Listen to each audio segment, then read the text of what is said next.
Today's amazing guest is Lily Konings. Lily is a product design manager at Instagram with previous roles at Messenger, AngelList, and IBM Watson. She's also an avid startup advisor, helping founders build 0 to 1 products and scale their design team. Lily is passionate about helping people advance their career, most notably by writing her advice column newsletter called Welcome Designer and founding Lift Her Wealth, a not-for-profit conference teaching financial literacy to more than 4,000 women. Currently, Lily lives in Oakland, California with her partner and some planned babies. Lily, welcome to the show. It's an honor. Thanks so much for having me. It's an awesome honor to be here. So for all of you watching this episode or listening in, something I want to tell you is like all the guests that come on the show, most of them, I have a prep call. So we actually have a call where I talk to the guests. I talk with Lily and we just kind of like talk about what we're going to talk about here. So the magic that happens now, there's some prep work that's involved. So Lily, in the prep call that we had, you mentioned like riding a motorcycle. So were you riding it yourself or what was going on? No, I was not writing it myself. I think the context for why it was even a conversation between us was because over the long weekend that just passed, my husband and I went on a trip together. He rides the motorcycle, not me. And what motorcycle? A Harley? It's a Royal Enfield. Oh my God. That's a very popular one in India. Let me tell you that. Incredibly popular. I mean, like you can do an entire hour-long conversation with him on it alone, but he actually has a pretty good presence in India because of the bike he rides. No way. Yeah, totally. Yeah. So the insane. story is like I was on the back of a bike for like 3 to 4 hours straight, and you can't multitask on a bike. So all you can do is just like pop on music or a podcast. And I think I finished like 5 of your episodes in a row. Oh my God. That just made my day. Just hearing that just completely made my day. Yeah. So I got a question for you. Yeah. I want to get promoted as a designer. Is it as simple as me storming in your office and saying, Lily, I want to get promoted. I want to get promoted today, tomorrow. How does that work? How does a designer get promoted? Well, the short answer, first of all, is definitely storming into an office does not work. That is definitely not the way to go. That's almost a guaranteed no. So for a little bit of context, I think I can provide clarity or advice into the promotion scheme for like 3 stages of a designer's career life cycle. I can provide context into like the first stage of breaking into design for the first time, second stage of up-leveling as a mid to senior IC, and then the final stage of like deciding whether to continue down the IC as a senior IC or go down the management path and transition to that.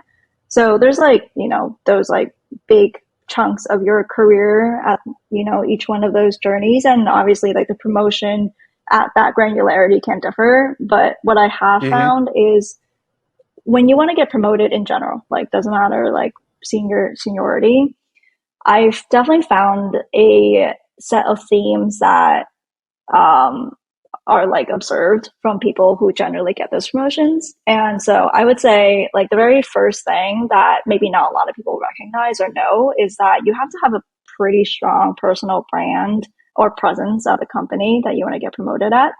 And what I mean by that is like when your name comes up, people should know like who you are, what you work on, and what you're really good at. That last piece is especially important because what you want to do is be someone that people look up to, and you want to be pretty obvious about what you're good at so that people know what to come to you for. So for example, like if you're, I just wanted to like really interrupt you because this is so powerful. Like, because people, when they think about personal brand, they just think about Twitter following or, social media presence. But when you talk about internal brand and you said, what you're good at when your name comes up. But a lot of people they work on projects, they do a good job, but they're not necessarily the people that kind of like network with everyone in the company. So what do you mean by like, does it mean proactively meeting people in the company or just like letting the work speak for itself? Yeah, that's a really good question. It's a little bit of both. So the first part you mentioned about like networking, I think can be interpreted in the wrong way sometimes, because when you say networking, first of all, networking is a really gross word. Like nobody likes networking. I hate networking. Like I would never say that the things I do are networking. But it's more about, making and building relationships. And I think that can be done whether you're introverted or extroverted. I know there's like a lot of debate about like whether you can succeed easier as an extrovert. I can talk about that, for days, because I am an introvert myself. And so that can be challenging No in and way. of itself. Yeah, I'm extraordinarily introverted. So I'm kind of curious. So what is your take to building connections or meeting people in the company? Because you said you're introvert, so you're not necessarily excited to just attending all happy hours, all events that happen in a company. So how do you approach that, like building your personal brand? Yeah, totally. So like if you're introverted like me, like I tend to lean more on, one-on-ones, like building connections through direct conversations that don't involve like five other people. Like I think that's where I get really stressed out. So I think you can definitely do that, right? Like you should meet regularly with not only your manager, but your peers, your skip, other leadership in the company, even outside the company, right? Like continue to build relationships and even collect points of view that differ from yours to kind of like make yourself just a better leader. And I think all of that goes into building your brand. Like building your brand doesn't mean like you're here to sell a product. Like it can also mean that you're Yeah. here to sell yourself. And I think that's important, whether you're trying to get promoted or, trying to write a book, like I think all of it is important. But what would you say? Like one of the things I'm thinking about is if I wanted to just connect with someone not on my team, I could be nervous, like what I'm going to say to them. Why would they grab coffee with me or skip or anyone like that doesn't work with me on a day-to-day basis? What would the topic be? Like, how would you approach that? Would you use some kind of like messaging? Like, hey, I'm just looking to chat with you. Just want to pick your brain or something. How does that work? Yeah, I mean, obviously, you want to be respectful of other people's time. Like, you should not be reaching out, like doing cold reach outs, like with literally nothing that is beneficial for them on the other side. So, certainly, like the easiest reach outs are the ones where you have some sort of warm connection. So, that's either through like a company that you both used to work at, someone that you both know, a school that you both went to. Like, that's definitely the easiest route. But beyond that like explicit connection piece, like if you can figure out something that is valuable to them, certainly would be helpful. But sometimes not everyone asks for something back, and that's just like on their own prerogative to be generous. And I've actually found that quite a lot of generous people are out there who are willing to give their time if you just find them and kind of respectfully reach out. Just be like, hey, I have something, very specific in mind that I would like advice for, so you don't have to be around the bush too much. And would you be able to spare like 15 minutes of your time to help me through it? And generally, this is from my own perspective, but as a mentor myself, generally I'm very down for stuff like that. But I will say I am even more down if I can actually be um, like a long-term mentor in your journey and not just like use me for like a 15-minute convo and then never hear back from you. Those tend to feel a little bit too impersonal, and I don't like to do those as much. So I like building kind of like longer term mentorship relationships, which, if you can find one of those for yourself, it's incredibly rewarding. But how often would you expect updates from like a long-term mentorship? Like, is it like every 3, 4 months when there's an update, or just like, hey, I don't have any update lately, but just wanted to say hi and this is what's going on? I mean, that's certainly down to, the mentee. Like at the end of the day, a mentor mentee relationship should be driven by the latter. Like they should Okay. be the ones setting the cadence and the agenda and stuff like that. The mentor's side of the responsibility is being available as much as possible and being responsive and giving their time. So for, stuff like how often should I hit you up? Like what should we talk about? Like that's a Yeah. 100% on the mentee's part. Like if you feel like you have nothing to report on, like it does not bother Hmm. me at all for you to cancel our one on Wow. one. But it's just, like whether you need it, right? Like if you're saying you don't need it, then it doesn't take off anything from my side. I'm still mind blown away with this just opening statement you made, like building the personal brand inside the company. Because the traditional view is like, hey, I'm good at this tool, I'm good at this thing, I should normally be a candidate. So assume that someone who wants to get promoted has done a good job of building their personal brand in the company where their name comes up, it rings a bell, like who they are. So then my next question is, like, does that mean that the leadership automatically comes to you, given that you have a personal brand in the company, that, hey, would you want to be considered for promotion, or do you have to voice those desires to the people in charge that, hey, I think at some point I want to go in the next role or something like that? That's a good question.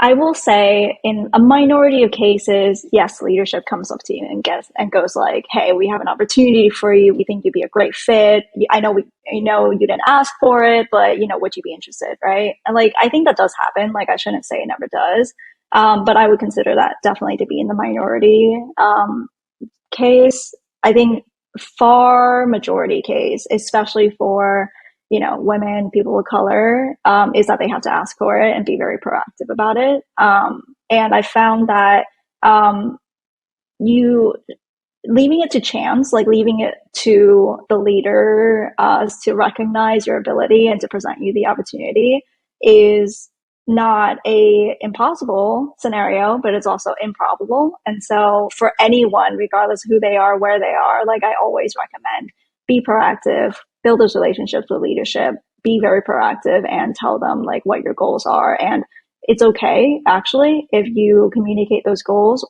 well in advance of you actually earning them. I think that's actually the sequence we should be doing things. Like, we shouldn't be communicating our goals only when we actually have proven that we can do and accomplish those things.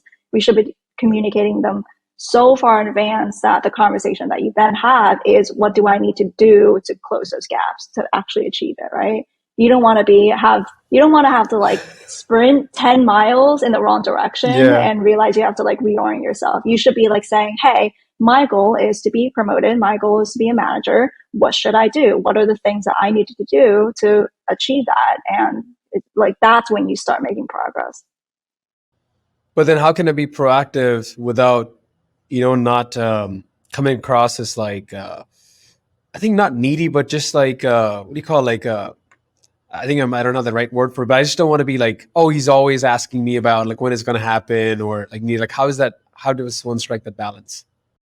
I mean, I don't view that as needy. Like, Okay. it's definitely your manager's responsibility to be a supporter and a mentor for you in your career. So at no point do I ever think that that kind of conversation or that type of ask is needy. If anything, I actually think higher of you to want to own your Oh my career and God. to be at the forefront of it. Like, some of my best direct reports have been people like that, like constantly following up and be like, "How am I doing against this goal that we chatted about last week? Do you have any feedback for me?" That's actually excellent. I actually encourage it. Wow. This is very shocking because like the default thinking would be like, oh, I don't want to ask too many times. I just ask one time and they should remember. But of course, there's other priorities on the manager's plate and they may forget. Yeah. Yeah, of course. I mean, obviously the way that you word it matters, right? You're not exactly going up to every single one-on-one being like, "Hey, am I getting promoted yet?" Or like, "Hey, when is this going to happen? I thought this was going to happen," right? Yeah. Like, that's not the conversation here. But usually what happens is like, "Hey, we aligned on these goals at the beginning of the half. How am I doing?" Right? Like, what percentage of the way am I there? Are we like aligned on a timeline that's realistic for me, like, etc. So I mean, that type of conversation I'm willing to have all day, every day. Wow. So framing it about the goals rather than just like, when is it going to happen? Something I noticed in my conversation with you, which you described to me, is that a lot of your career success, if I'm not mistaken, has been finding the right environment to be in. I'm just paraphrasing the words you said to me. So can you unpack that for me? Like, what does that mean? Like finding the right environment? Totally. Well, okay. So I can interpret environment in a million different ways. Some Yes. people interpret, environment to being like agency versus in-house, startup versus big tech, enterprise versus consumer. Like those are like very valid questions, and I can definitely answer those. I actually have had experience in every single one of those, so I can talk about that. But I think if you're talking specifically about like getting promoted and what is the Yes. best environment for getting promoted, I would say, for me personally, it's always been the type of environment that recognizes my style of leadership. And what I mean by that is it can be really difficult to climb the ladder at any company when you don't have a clear idea of what you bring to the table.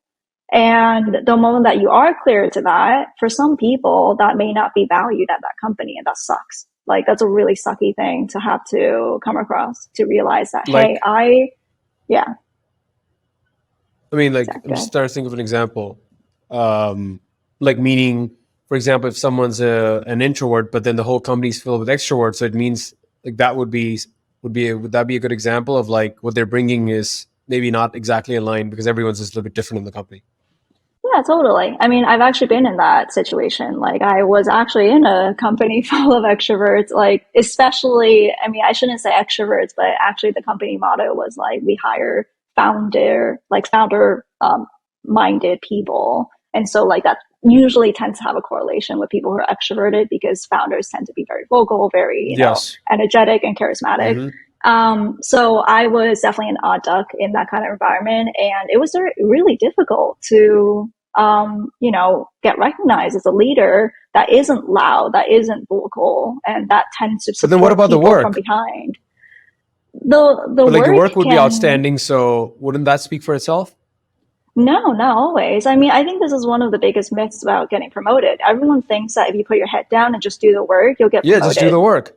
No, absolutely not. Like, I think that's something that like very passionately want to debunk because that's unfortunately not the way it works. Like, I think if we judge everything by just the work itself, I think actually we might see a little bit more of an equitable environment in how people get promoted and how they get mapped up to like, higher levels. But unfortunately, that's not the way it is. Like, work is work, but it is still made up of people, and people have biases, and people have like people that they want to work with over others. And it's also really hard to gauge objectively the work of one person versus another when it's in completely different scope, different areas, different, industries even. Projects, yeah.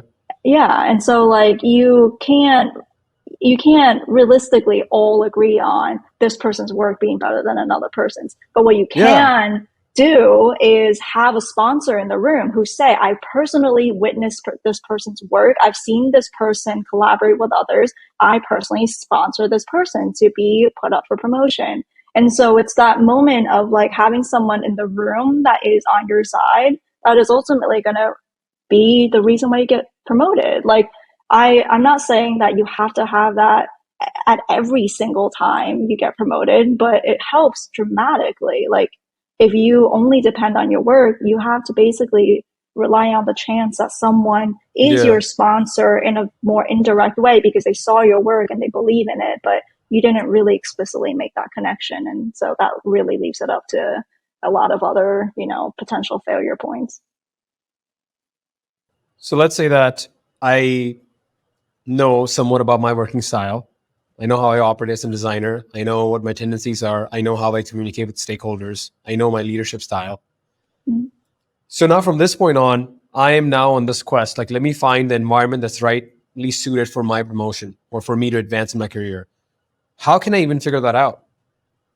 Like whether this new company, this new environment would be suited for me.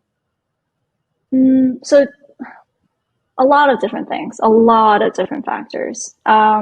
Obviously, one thing that stands out the most is just high self awareness. Like, you have to be very clear to yourself what works and does not work for yourself. Like, I know, for example, that I am not going to go back to a startup full time for a while because at the moment, what I need the most is kind of a bigger company with a little bit more structure. I want the experience of scaling a team to that, amount. And so I know personally that that's not right for me right now. It's definitely right for someone else. So I think that's level of self-awareness is incredibly important to say yes and no to opportunities. And then the other piece is, you know, you have to basically be open to the idea that the interview process is for both sides. You know, like Yeah. you I think a lot of people go into interviews thinking like I'm being tested here, I'm the one on the chopping block, like I have to basically prove Yeah. myself. But I think the more senior you get and the more maybe comfortable you get, then the more you see like this interview process is absolutely two-sided and maybe you haven't taken advantage of it in the past. Because I haven't. Like I've treated interview processes the exact same way where I just like answered questions and, you know, shut up and nothing else. But if you like lean into, you know, the opportunity to ask questions and to even probe a little bit deeper than what they're giving you, then you'll find pretty often that you'll be able to uncover some truths about the culture and the people and the product and the vision and all of that in a way that maybe answers some of your criteria for whether this is a good place for you. I have a younger brother, and when he went on the interview process, I kind of told him like, hey, you know, like this is a two-way street, and you know, you should ask him some questions too. He was, and I don't blame him, but he was like, no, I cannot ask that. I'm like, why? He's like, no, what if they take back the job offer? I'm like, what are you talking about? So there's all these like misconceptions and fear, like, oh, if I ask the hiring manager a lot of these questions, like you're saying, to figure out if it's the right environment, the fear that my brother had and maybe a lot of people have is, oh, what if they think I'm, you know, like not fitting in or asking too many questions Well, or just not let going with the me flow. I can reframe that for you. Like I Yes. reframed it for myself and it's worked ever since. Like let's reframe it this way, right? Like you're scared about them pulling the job offer. Let's think about whether you actually want to work at a place that does that. Like, do you actually want Oh, to work wow. somewhere that will penalize you for asking questions? Is that a place that you'll thrive at? And for most people, the answer is no. I agree. Yeah. And now I'm kind of curious, like, like, do you have like a set of questions or like what things you wish or now that you recommend people ask their future managers? Like, hey, these are the things that I learned that, like you said, you didn't ask, you know, in your earlier part of the career. So, what are some questions that come to mind for you that you wish that you had asked? Yeah. I tweeted about this a while ago. I I made know. like a I made like a list of questions that I really thought were valuable to ask. Um, I'm trying my best to recall, right? So I remember asking things like, um, you know, probing at different levels, probing at the manager level, right? So the person who will actually be supporting you as a manager, probe their management style, their track record for promoting people, how they handle feedback, how they deliver feedback, and maybe how they also manage underperformers. Because you never want to be in a situation where the moment that you underperform, they basically start managing you out, right? So you want to make Oh my sure that God. the support system there is solid no matter what. It's like almost testing like whether the But love is aren't they always unconditional going to or just not. give good answers? Like, for example, like if I ask someone like, how is your management style? Nobody's going to say like I micromanage. But then, like you said, like if sometimes someone's underperforming, if I'm underperforming, even though they said they don't micromanage, they're still going to do it. So it's like, how do I know that what they're saying and just take it at face value? Yeah, totally. I mean, the same for a candidate coming to interview for a company. No candidate's going to say, I'm really Yep. bad at visual design, but you can tell, like, you can tell based on their, you know, anecdotes, their past work, their Yes. portfolio. Like, there are signals that kind of like fill in the Hmm. gaps. So, yeah, of course, like, no one's going to admit to like enormous character flaws, but you can kind of tell in Yes. the things that they're not talking about, or maybe even like if you ask something as, you know, specific as, hey, what like do you have a story about someone on your team that you supported who struggled to meet expectations? Like what did you do? What were the steps that you took to help them get back on track? Pretty difficult to get away from that question with anything that is, you know, uh, too lofty, you know, too overly positive, because I think that's a very tactical and like day to day based question that will reveal quite a lot. Wow. And I'm just like narrowing the lens in that question I asked, which is very broad focus, like what questions to ask future managers. There's so many questions. Mhm. But in the lens of like the theme that we've been talking about so far about how to get promoted, what are you looking for when you ask that question? Like, hey, give me an example of someone who you recently promoted. Like, what insights are you trying to like glean from that answer that they give? Well, I'm trying to glean, first of all, that they've done it.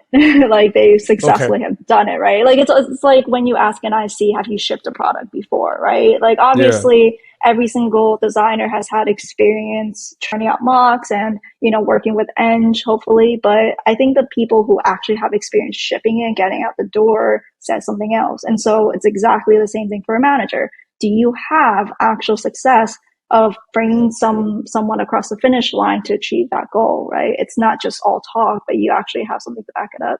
So I think like just the binary flag of having checked that box matters. Outside of that, you also want to like try to glean how they did it, right? Like, is it through micromanagement, like you said, or is it through like more like hopefully supportive avenues that translate to something that is an environment that's comfortable for you to grow in, right? Like some managers will say like, I was very, closely monitoring their performance. I gave feedback in a timely manner, addressed gaps in X, Y, and Z ways. And those are usually the scenarios I try to map up in my head when it comes crunch time to make the call to be like, is that the person I want supporting me? And is that the scenario I want to put myself in? And so it does help actually. I would say it's a pretty good question. Wow. It's like sometimes when we go on job hunts or just career searches, and this is including me, like a lot of times you're just so like hoping to get to the finish line of just landing the job that these kind of questions are like things we want to ask, but we never prioritize that. But I like your approach where like, hey, I'm spending significant part of my life doing this. Let me make sure the alignment is there up front. Totally. Yeah, I mean, it definitely matters. Obviously, not everyone's lucky enough to be in a job they love, but as much as we Yeah. can maximize that chance, the better. But don't you get disappointed? Like if sometime, let's say there's this amazing opportunity and the product is so awesome to work at, but then you have all these criterias, right? That you want to make sure that match to make sure that you also advance in your career. And then let's say that's not there, but the product is really insane. Yeah. I mean, that's about personal preference at that point. Like, do you prioritize a product that you love over a good team of people? If so, that is 100% respectable, and you can absolutely make that call, right? Like, you might not care about being buddies with your team, and that's totally okay. But for me, like I actually prioritize people over products. Like at the end of the Oh, day, what wow. keeps me at a job is knowing that there are good people around me, both next to me, above, and under me. Like that's extraordinarily important more than anything else. And it's kind of hard to kind of like figure that out. Like, I mean, does it involve like background checks or having just good word on the street? Like, because I mean, in the interview, I mean, everyone's on their best poker face. Like, just everyone's just nice, and they're trying to woo you to join the company and the team. Yeah, totally. I mean, I used to work in the recruitment space, so I've literally done an entire project on how to get passive candidates to leave their jobs.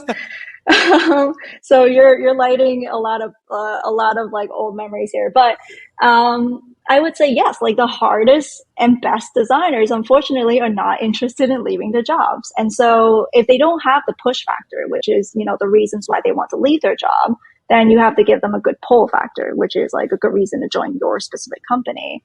And so, that is really, really difficult to do, unfortunately. It's probably one of the hardest parts of hiring is to get a really good passive candidate. So I think my answer for your question is like not a great one. It all just like depends on what you're willing to reveal, what type of relationship you have with that candidate. This is also a reason why referrals work so well, especially for senior positions. Like at the end of the day, if a really good buddy of mine referred me to a company that seems really, really optimal for my career goals for where I want to be, and it's someone that I trust who refer them, and they have like really close and direct experience working with that team, then I trust it more. And then I'm able to give them a little bit more of my time and listen to the opportunity before maybe I make my decision. Love that. Yeah. I am blown away by the fact that after you got promoted, right? You released publicly this like leadership style guide. I'm just going to call it that. I mean, maybe different people call it working style guide. I'm just going to leadership style guide, which is to me a document that describes how Lily works. And in that document, you kind of also talked about some of your weaknesses or shortcomings, if I might use that word. It was not just all like rosy pictures. So I was like, how did you get the courage to just openly share that? Because, you know, in many companies I worked at, nobody even, you got to figure it out basically after conversation, asking around, you kind of like figure that out. I mean, I feel like it's one of two things. Well, first of all, like for context, the How to Work With Me guide, I was honestly just as surprised as anybody that it took off the way it did. I actually have seen this practice done many times before, so I did not invent it. There's definitely someone out there who did it first, and it's actually a pretty prevalent practice done by folks in leadership positions because at the end of the day, the more vulnerable you are and the more transparent you are as a leader, the better the team thrives. So I think that's just like general philosophy. As for being incredibly critical of myself in the doc itself, I think that it comes down to two things. Like, number one is what you spoke about earlier, which is, you know, like how do you find the right work environment to thrive in? Like, how do you actually like suss out the deep, dark secrets in the closet that may haunt you in the future, but hopefully doesn't, right? So I'm basically kind of trying to address that proactively. Like I'm trying to anticipate that, you know, question that, you know, folks who work or, you know, that will report to me in the future, like, I want to answer that question before they jump on board, because when they have jumped on board and they learn to find out that this is not suitable for them, it's going to be Oh horrible my for God. everybody. Yeah, it's good. It's not a great time for anybody. Like they want to leave. I have to, you know, convince them not to or find someone else, or like, obviously I don't want to convince them from leaving if they do want to, but you know, like there's a lot of like, minimizing damage involved, and that's Yeah. just horrible to do down the line. And so I'd rather just be vulnerable and transparent up front to kind of Yeah. mitigate that. The other piece I would say, for the reason why I do it is also I'm lucky enough to be in a position where I am now like a pretty well sought out candidate for most companies. And so I don't have to work super, super hard anymore to like kind of find new roles if I want to. And so I'm saying that from the place of the utmost privilege. Like I did not have this so many times in my career. Like I definitely had to be the type of person to be like, I'll take any opportunity I get and I'll be grateful for it. But I'm lucky enough now that because I have so much option in front of me that I can actually be very selective. And so as a result, like it doesn't hurt me as much by being vulnerable and showing my weaknesses, because you'll see it no matter what. Like once you hire me, you'll be able to see it, but might as Yeah. well, you know, say it now and trim down the funnel and the number of companies that are Yeah. interested in me now, right? And just make it easier for everybody. I'm trying to think about that moment where you are like, okay, I've gotten the promotion, you got the news, right? You got a champagne, maybe kudos, like, hey, you got promoted, right? But right there, that moment, right? Everybody has some sort of like this minor fear, apprehension, and that voice in their head, like, oh, I just want to make sure everything goes smoothly. I'm kind of curious, what were some fears, if you can talk about like that, you were kind of wondering with this transition or change? Yeah. I mean, for everybody gets worried when they take on something Yeah. new. I am not an exception by any means. I can also maybe put your question in more context because it's really relevant for me right now. I am at Instagram right now, but I wasn't until just like a month ago. I transitioned from Messenger into Instagram. And so even though I didn't leave the company, I definitely it definitely feels like a new company, like new people, new product, new practices, all of that. It actually completely feels like a new company. And so I am actually in that stage right now, right? Where I am a little bit anxious about whether I'm a good leader, and I am, suffering from imposter syndrome, which, is like the buzzword of the century. Yeah.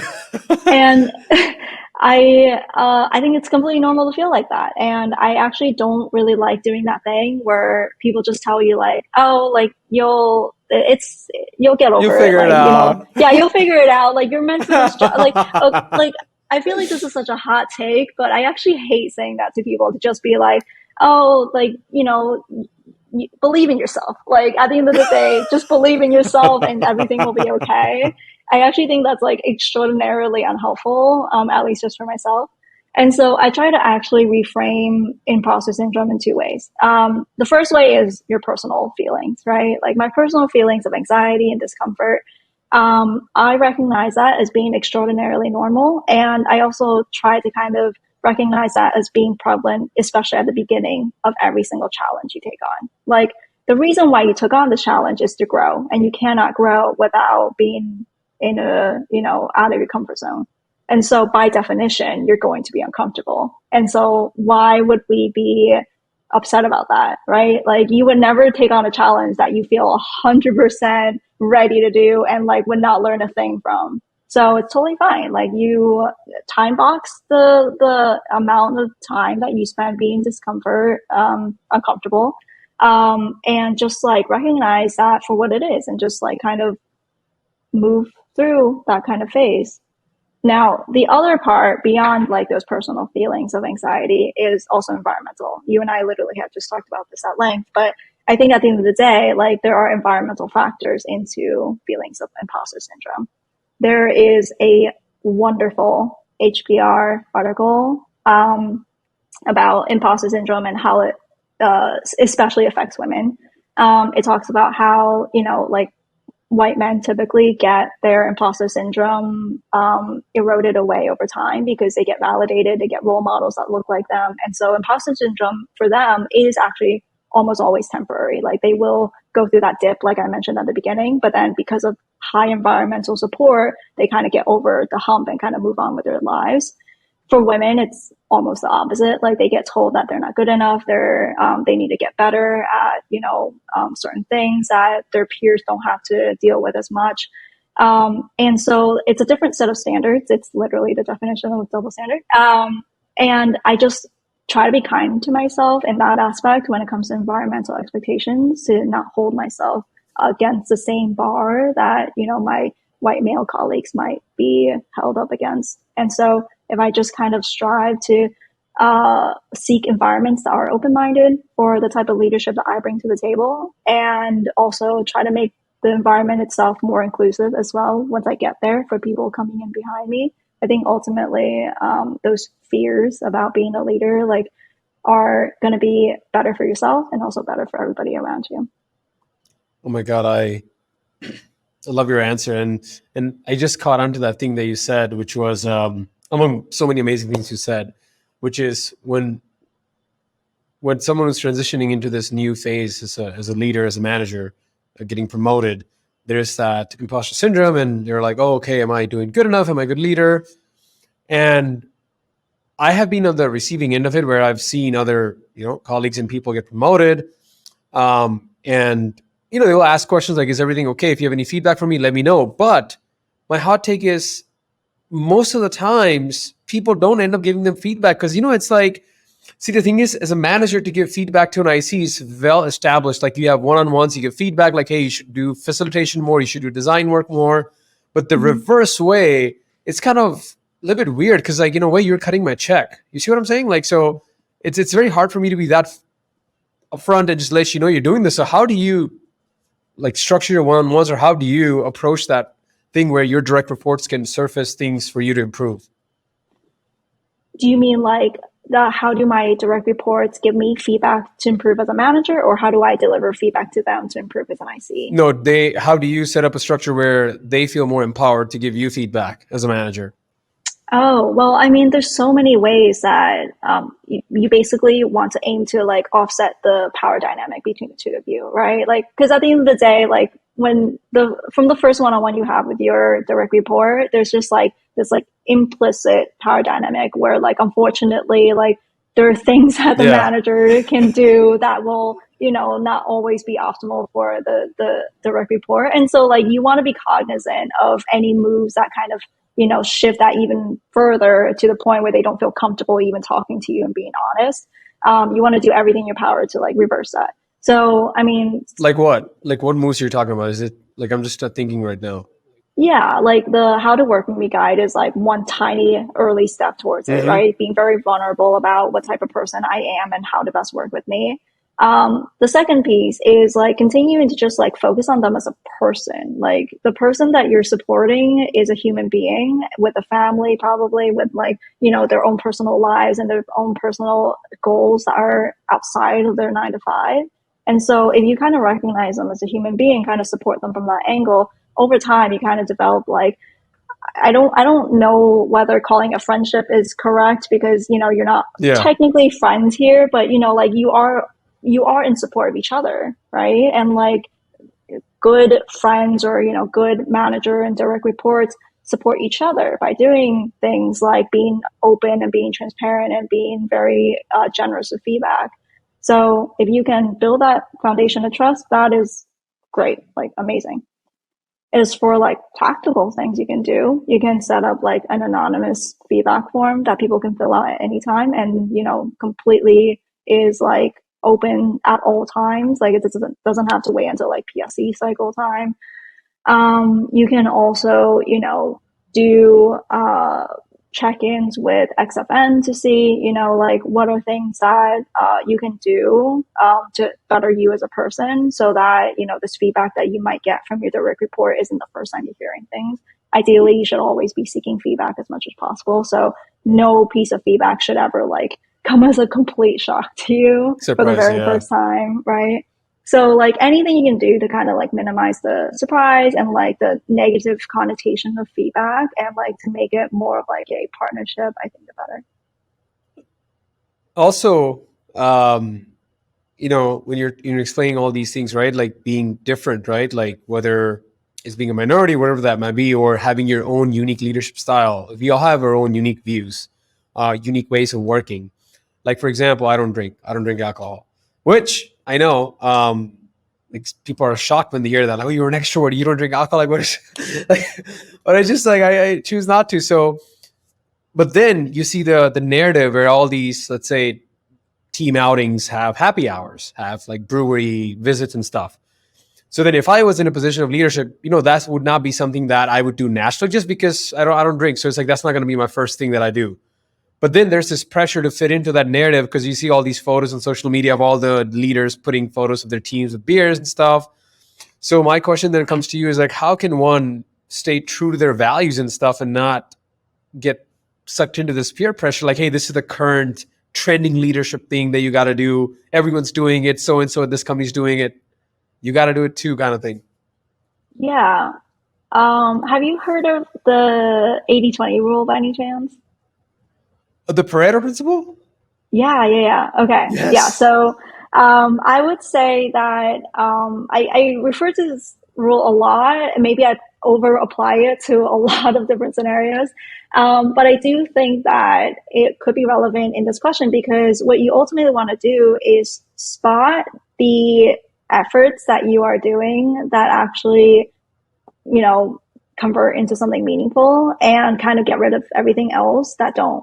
And everything else that don't are basically like, it could be happy hours, right? Like if ultimately what I would get out of a happy hour is closer relationship with my team, if I can get that through a more effective and meaningful avenue than going to happy hour, I won't go to the happy hour. I I think see. like, I think like just finding ways that achieve the same outcome, hopefully even more effectively and focusing on that and not, these like side quests, the better. Yeah. I'm very unapologetic about not showing up to happy hour sometimes because, like I mentioned, I am introverted, and after Thank like a God. full day of meetings, the last thing I want to do is like making like small talk over drinks. Unfortunately, I will show up every now and then, of course, but like Yeah. generally, I don't feel bad about that. Wow. Because, it's a big dilemma because you're like, oh, should I go to this happy hour? Because, everyone's going to be there. I can bond with them. I can get all this feedback, but then you're kind of exhausted. So I guess you're like, let me just find other ways to bond with them that don't require me going to that happy hour.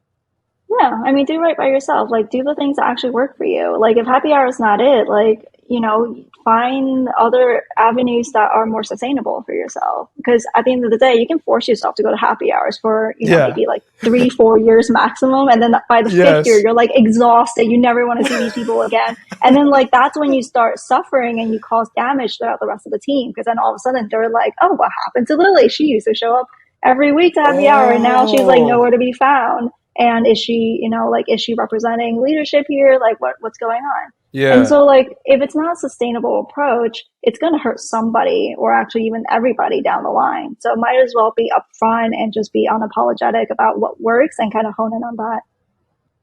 Um, I'm having this one of those like epiphany moments. I'm like, just this like being, I don't know, like unapologetic. I think that's the word I'm latching on to.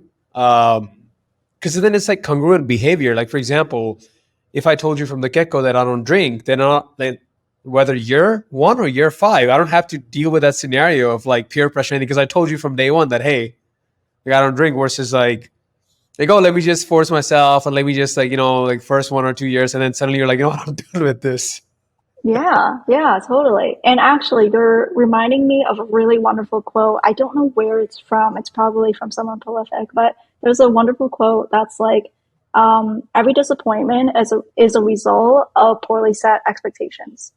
So if your colleagues are disappointed by the fact that you're not coming out to drink, that's because you didn't set the expectation from day one that you don't drink, like, but if you set that expectation up front, they would never be disappointed, like, because that was always clear from the get go. So I think like everything's about setting expectations and, honing in on what expectations work for you and how it respects other people as well. You don't want to be a dick at the end of the day, but Yeah. if it doesn't hurt anyone and you can be true to yourself, like, why wouldn't you do that? I think the thing I'm thinking about right now is I have few friends like that are just very, one could say blunt. When I say blunt, meaning like they're very upfront. Like if they don't want to do something, they just say, like, no, I'm not going to do that. No, I don't eat this. No, I don't do that. You're kind of shocked when you hear that because usually most of the times people just go along with the flow, even if they like it or not, because we are social creatures. We want to conform to the norm. Oh damn! I think I'm rapping, but so I think that's the typical tendency. So it's very rare that you come across people, and I appreciate that in the long term because I'm like, hey, you know what? Now I know exactly what triggers you, what doesn't trigger you, or what your preferences are. Um, but with a lot of other people, they just kind of keep on going along with the flow, and somewhere down the road, you have to figure out like what just happened. Like they were kind of cool with Yeah, it, but suddenly they're not cool. yeah, totally. I mean, you, this like kind of all comes down to like, whether it's an environmental or personal imposter syndrome, right? Like at this point, I feel like it's more environmental. Whether people expect you to present in an extroverted way, whether people expect you to drink, like it can be, Mm-hmm. applicable to both personal and work conversations. But either in both those cases, if you set the right expectation from the get go, then there's really no room for interpretation about how you work and how to best, help you thrive. I think that if you find an environment that is open for you to just straight up say, hey, I don't drink, and for them to be accepting of that, that is an awesome environment for you to maybe, continue to see yourself being part of. Thank you so much. I love that. I love that advice. Um, I think one thing I'm curious about is you've got a pretty large social media following. And one of the things that a lot of hiring managers face is hiring awesome talent. And I'm curious if having such a presence helps you in that, or maybe it doesn't at all. Uh, so yes and no. It helps and it doesn't help, and I'll be very specific as to why. So yes, of course, it helps in sourcing, essentially. Filling the top of funnel of the recruiting pipeline, enormously helpful in doing that. Like I'm exposed to way more people. I'm exposed to like way more designers in different countries. Like I'm able to find myself looking at portfolio, by some designer in Brazil, like, or, Prague, like crazy, like variety that you get to, take a look at. But the no part of that answer is in terms of converting them to hire, I haven't noticed a tremendous amount of contribution as a result of like a large social media following. At the end of the day, like we mentioned earlier, passive candidates are really hard to reach, and they're typically some of the best candidates. And so what you don't really find is that actually a lot of passive candidates aren't even on social media, and so your presence makes no difference to them. Like they don't know who you are, they've never heard of Oh my you, God. and so you're kind of starting from scratch with them anyways. So I haven't found like an enormous amount of success on that end. Maybe for more like junior candidates, like it's a little bit better, but for like senior passive candidates, like it makes no difference. Wow. And I'm thinking if someone reads your blog post, they're like, oh, I liked it, but they're passive. So you still have to like put in the work to see if they're open to converting, give them that pull. But worse is if someone applied to the traditional channels, well, at least their intent is clear that they do want to join your team or just join the company. Yeah, I mean, but I'm talking about like these passive candidates have never seen my stuff. Like they don't know who I am. They don't go on Twitter. They don't read blog posts. Like Oh, they wow. have a clear life outside of their 9 to 5 that does not involve being on design Twitter. And so like typically these folks like you have absolutely no leverage with them other than like I mentioned like referrals or good word of Yes, mouth, but like you're basically starting from scratch with these folks with like social media following or not. that's fair. How can designers listening to this contact you? How can they get in touch with you? Well, I just spent like 10 minutes talking about Twitter, so they can definitely find me on Twitter. I am on there a lot. Um, what else? I am trying to get back into writing, so hopefully trying to revive my old newsletter. So they can certainly read some of my older stuff on there, but hopefully also see some new stuff come out. It'll be probably linked in the description of this episode, right? Yeah. I want to say yes, absolutely. And I want to say you have got the Midas touch when it comes to writing anything on Twitter. Like every thread, everything you put just goes viral. Maybe just something from the outside I'm noticing. But I want to see you have an insanely high like strike rate. It's just like insane, like boom, boom, hit. You know what's crazy? I have no idea why. Like I don't write things for the sake of virality. Like I don't expect Yeah. things to go like to be popular. If anything, I actually almost have like the opposite intuition. I'll be like, "Ooh, this one's gonna be really good. You're gonna really like this," and it's like very few compared to like relative like to other tweets I make. But then other stuff, I'm like, oh, everybody knows this. Like this is super, Yeah. common sense stuff. And then like thousands of people will like it. And I'm like, okay, I Oh my clearly have God. no idea what I'm doing.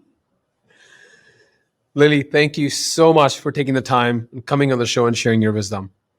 No, thank you for having me. I really appreciate it.